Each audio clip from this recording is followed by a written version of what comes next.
દ્વારકા નગરપાલિકાના ભ્રષ્ટ સત્તાધીશો સામે આંદોલન યથાવત। આંદોલનના આજે 7મા દિવસે પણ આંદોલન યથાવત। વિવિધ બેનરો સાથે વિરોધ કાર્યક્રમ કરાયો હતો। લારી ગલ્લા, રેકડી, પાથરણાવાળા માલધારીઓ દ્વારા પોતાના ગુજરાન માટે આંદોલન કરી રહ્યા છે। ભ્રષ્ટ નેતાઓ હપ્તા ખાય એનાથી ઉત્તમ ગરીબો ખાય એ આશય સાથે મફત નાસ્તા વિતરણ કરવામાં આવ્યું હતું। નગરપાલિકાએ નક્કી કરેલા રોજના 20-30 રૂપિયા ભરી પહોંચ ફળાવીએ તો પણ અમે રોજગાર ન રળી શકીએ। કાયદો અમીર ગરીબ બધા માટે સરખો હોય તો ગરીબોને શા માટે હેરાન કરવામાં આવે છે?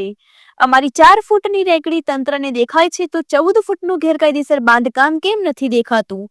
અમારી 4 ફૂટની રેકડી તંત્રને દેખાય છે તો એનાથી 4 ગણું ગેરકાયદેસર પાર્કિંગ તંત્રને કેમ નથી દેખાતું?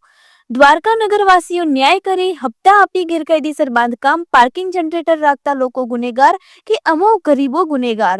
દ્વારકા નગરપાલિકા દ્વારા લારી ગલ્લા, પાથરણાવાળા અને ઠંડી છાશ દહીં વેચતા કે દરિયા કિનારે ઊંટ પર યાત્રિકોને સવારી કરાવતા માલધારી ભાઈને દ્વારકા નગરપાલિકાના ભ્રષ્ટ અધિકારીઓ અને પદાધિકારીઓ દ્વારા તેઓની રેકડી ઉપાડી જઈ ધંધા રોજગાર પર પાટું માર્યું છે। આશ્ચર્યજનક બાબત એ છે કે દ્વારકા નગરપાલિકાએ ખુદે જનરલ બોર્ડમાં ઠરાવ કરી રેકડી રાખવા માટે રોજના 20 રૂપિયાની પહોંચ ફળાવે તેને રેકડી, લારી ગલ્લા, પાથરણા દ્વારા ધંધો કરવા દેવાનો આવા ઠરાવ હોવા છતાં લારી ગલ્લાવાળા રોજે રોજના 20-30 રૂપિયા નગરપાલિકાએ કરેલા ઠરાવ મુજબ પહોંચ ફાળવી રેકડી રાખે છે, તોય તેમને ધંધો કરવા દેવામાં આવતો ન હોય તેની સામે લારી ગલ્લા, પાથરણાવાળા તથા માલધારી ભાઈઓએ પ્રાંત કચેરીએ પ્રતિક ધરણા દ્વારા વિરોધ નોંધાવ્યો। આશ્ચર્યજનક અને દુઃખની બાબત એ છે કે નગરપાલિકા ટ્રાફિકનો હવાલો આપી લારી ગલ્લા, રેકડીઓ હટાવે છે, એ જ નગરપાલિકાને 14 ફૂટનું ગેરકાયદેસર બાંધકામ હોય, હોટલોના ગેરકાયદેસર બાંધકામ હોય, હોટલનું ગેરકાયદેસર પાર્કિંગ હોય, હોટલ બહાર રાખવામાં આવતા ગેરકાયદેસર જનરેટર હોય કે તેમના કસ્ટમરની ગાડીઓ હોય એ ટ્રાફિકમાં અડચણ નથી કરતા ને ગરીબોની રેકડીઓ જ કેમ દેખાય છે? જય દ્વારકાધીશ। દ્વારકામાં નગરપાલિકાએ એક ઠરાવ પસાર કર્યો। શરૂઆતમાં 10 રૂપિયા હતા, પછી 20 રૂપિયા થયા, પછી 30 રૂપિયા થયા, પાછા 20 રૂપિયા થયા। ઠરાવ એવો હતો કે દ્વારકામાં જે વેપારીઓ નાના છે, જે લારી ગલ્લાવાળા છે, જે પાથરણાવાળા છે, જેને પોતાની કોઈ દુકાન નથી, જે ફેરિયાઓ છે, એને 20 રૂપિયા, 30 રૂપિયા, 10 રૂપિયા એટલે અગાઉ જે ઠરાવ હતો 10 વાળો, એ ઠરાવ મુજબ એ રોજના આટલા રૂપિયા ભરી, નક્કી કરેલા રૂપિયા ભરી અને પોતાની રેકડી રાખી શકે, ધંધો કરી શકે। આ વર્ષોથી ચાલતું આવે છે। હમણાં ખબર નહીં પ્રાંત અધિકારી શ્રીને હોટલોવાળાઓએ કે દુકાનવાળાઓએ કે જે કંઈ કહ્યું હોય, જે કંઈ કર્યું હોય, ભાજપના સત્તાવાળાઓએ જે કંઈ કર્યું હોય, આ તમામ રેકડીઓવાળાઓને દ્વારકામાંથી એક પછી એક હટાડવામાં આવે છે અને જે નિયમ અનુસાર ફી ભરે છે તેમ છતાંય અગાઉથી કોઈ જાણ કર્યા વગર એનો માલ સામાન ડાયરેક્ટ ઉપાડીને નાખી દેવામાં આવે, રેકડીઓ ભરી જવામાં આવે। એટલે આ 15 દિવસથી ચાલતું હતું, છેલ્લા 7મો આજે 7મો દિવસ છે। અમે 7 દિવસથી અહીંયા ઉપવાસ આંદોલનમાં બેઠા છીએ। હવે જોયા જેવું એ છે અને સૌરાષ્ટ્ર સમયના માધ્યમથી મારે સવાલ પણ જાહેર જનતાને એ પૂછવો છે કે અમારી 4 ફૂટની રેકડી છે એ ટ્રાફિકને વધારે સમસ્યા કરે છે કે ભાજપના મળતિયાઓનું 14 ફૂટનું ગેરકાયદેસર બાંધકામ છે એ વધારે સમસ્યા કરે છે? અમારી 4 ફૂટની રેકડી વધારે સમસ્યા કરે છે ટ્રાફિકને કે રસ્તામાં માતેલા સાંઢની જેમ રખડતા કુટિયાઓ વધારે નુકસાન, વધારે ટ્રાફિકને સમસ્યા કરે છે? મારે જાહેર જનતાને પૂછવું છે એ કે અમારી 4 ફૂટની રેકડી વધારે નુકસાન ટ્રાફિકને કરે છે કે બહાર 10-12 ફૂટનું રાખેલું, રસ્તા ઉપર રાખેલું જનરેટર જે ભાજપના મળતિયાની હોટેલમાં છે એ વધારે નુકસાન કરે છે? આ બધી જ ચર્ચાના અંતે અમારે 4થા દિવસે પ્રાંત અધિકારી શ્રી અમને રૂબરૂ મળવા આવ્યા ત્યારે અહીંયા જે ઉપવાસી લોકો છે એમની સાથે ચર્ચા કરતા પ્રાંત અધિકારી શ્રીએ એવું કહ્યું કે તમે જો નગરપાલિકામાંથી એવો ઠરાવ કરાવી આવો કે તમને ધંધો કરવાની છૂટ આપે તો મને કોઈ વાંધો નથી અને મારો કોઈ અધિકાર નથી કે હું નગરપાલિકાએ બનાવેલા ઠરાવની ઉપરવટ જઈ અને તમને દૂર કરું। સાહેબે આ કહ્યું એટલે તરત જ મેં સાહેબને પૂછ્યું કે સાહેબ ઓલરેડી દ્વારકા નગરપાલિકાનો આ ઠરાવ તો અમલમાં છે તો તમે શું કામ એને બહાર કાઢો છો? એટલે એણે કહ્યું તો તમે મારી વિરુદ્ધ લીગલ કાર્યવાહી કરો। એટલે સાહેબ એની વાતમાં જ પકડાઈ ગયા। જોયા જેવું એ છે, અમારી સાથે ચર્ચામાં પ્રાંત અધિકારી સાહેબે એવું કહ્યું કે મારું કામ છે દ્વારકામાં આવતા યાત્રિકોની સલામતી રાખવાનું, એમના જીવને કોઈ જોખમ ઊભું ના થાય એનું ધ્યાન રાખવાનું. તો ત્યારેય મારો સવાલ એ છે, જે અમે પ્રાંત અધિકારી શ્રીને પૂછ્યું હતું કે અમે 4 ફૂટની રેકડી રાખી અને યાત્રિકોના જીવને અસલામત કેવી રીતે કરીએ છીએ. માની લ્યો કે તમને લાગે છે કે અમે યાત્રિકોના જીવને અસલામત કરીએ છીએ, તો અમારો સવાલ એ છે કે દ્વારકા નગરપાલિકા વિસ્તારની અંદર 2020 પછી ભાજપના મળતિયા લોકોએ ભાજપમાં નગરપાલિકામાં હોય કે ભાજપ પક્ષમાં સત્તામાં હોય, એ અધિકારી હોય કે પદાધિકારી હોય, એ તમામ લોકોની દ્વારકાની અંદર 2020 પછી જેટલી હોટલો બની છે, જેટલા કોમર્શિયલ બાંધકામ આ ભાજપવાળાઓએ કર્યા છે, એક પણમાં બીયુ પરમિશન નથી, એક પણનું કમ્પ્લીશન સર્ટિફિકેટ નથી. 2000 ફૂટ બાંધકામની મંજૂરી આપી હોય ને 8000 ફૂટ બાંધકામ કરી નાખ્યું છે, બરાબર છે. તો બીયુ પરમિશન વગર, કમ્પ્લીશન સર્ટિફિકેટ વગર, ફાયરના કમ્પ્લીશન સર્ટિફિકેટ વગર જે હોટલો બની છે એમાં યાત્રિકો ઉતરશે, તો યાત્રિકોના જીવનો જોખમ ક્યાં વધારે છે કે અમારી રેકડીના કારણે વધારે થાય છે. મારો બીજો સવાલ એ છે કે અમારી રેકડીના કારણે કેવી રીતે અસલામતી થાય છે.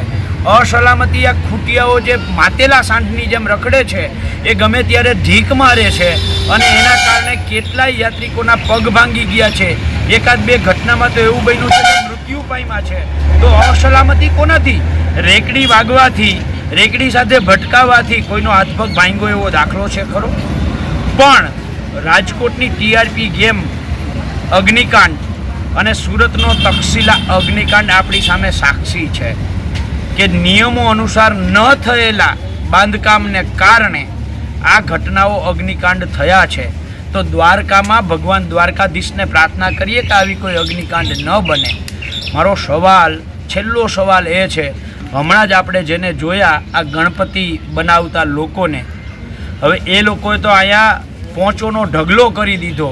કાયદેસર કલ્પના ના કરી શકો એટલી પહોંચો એણે અહીંયા સામે મૂકી, અને તેમ છતાંય રામના નામે બનેલી સરકાર, હિન્દુના નામે બનેલી સરકાર, હિન્દુત્વના નામે બનેલી નગરપાલિકા, તાલુકા પંચાયત, જિલ્લા પંચાયત, રાજ્યની સરકાર અને કેન્દ્રની સરકાર, એ ભગવાન ગણપતિ જે હમણાં ગણેશ ચોથ મહિના 1.5 મહિના પછી આવે છે, આખા દ્વારકાવાસીઓને ગણપતિ સ્થાપન કરવું છે તો ખંભાળિયા અને જામનગર લેવા જવું પડશે.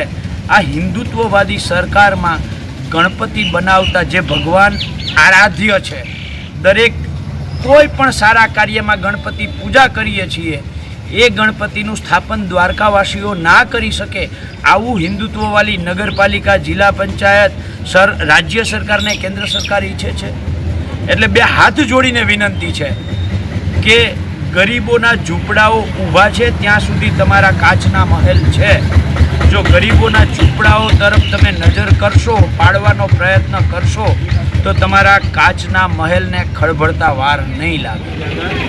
સાહેબમાં છે એટલે સાહેબ આવ્યા હતા કાલે, બધું ઉપાડી લ્યો કે અમે હોસ્પિટલ છોકરો દાખલ કરેલો હતો, અહીંયા ઓપરેશન ઉપર હતા, છોકરો કરણભાઈ ઘરે હતો. આપણે બધા સાહેબો આવ્યા, ટ્રેક્ટર ભરવા આવ્યા, બધા ખોલવા જ માંડ્યા, ભરવા માંડ્યા. છોકરા ગભરાઈ ગયા હતા.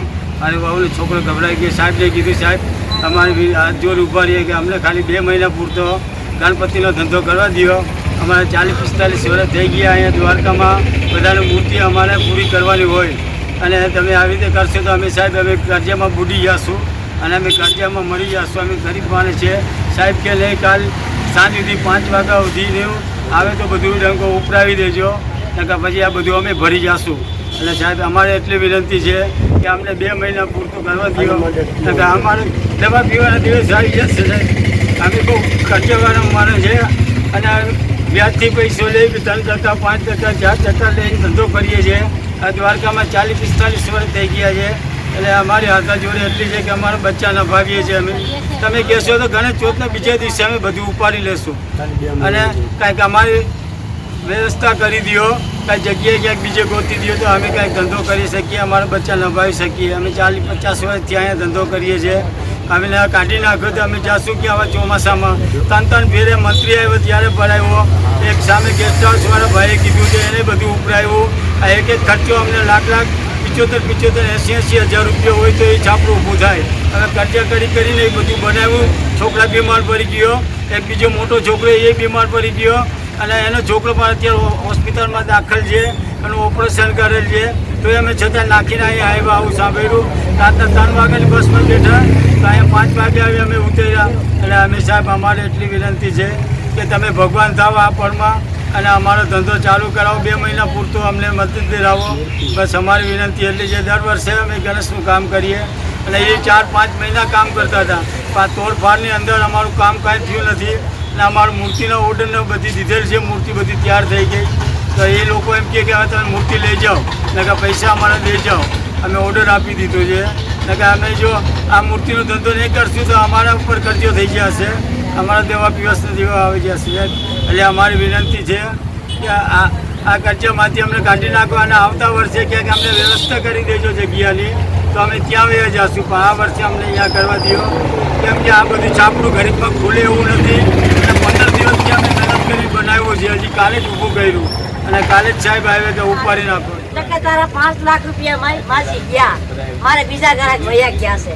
મેં આખું કારખાનું લઈ લીધું છે. આ વર્ષે ગરીબ માણસની અમારા હામી જો અને અમારા દયા કરો. મારા મામલર ગરીબ માણસનો હાથ પકડો માગતા આવી જાય.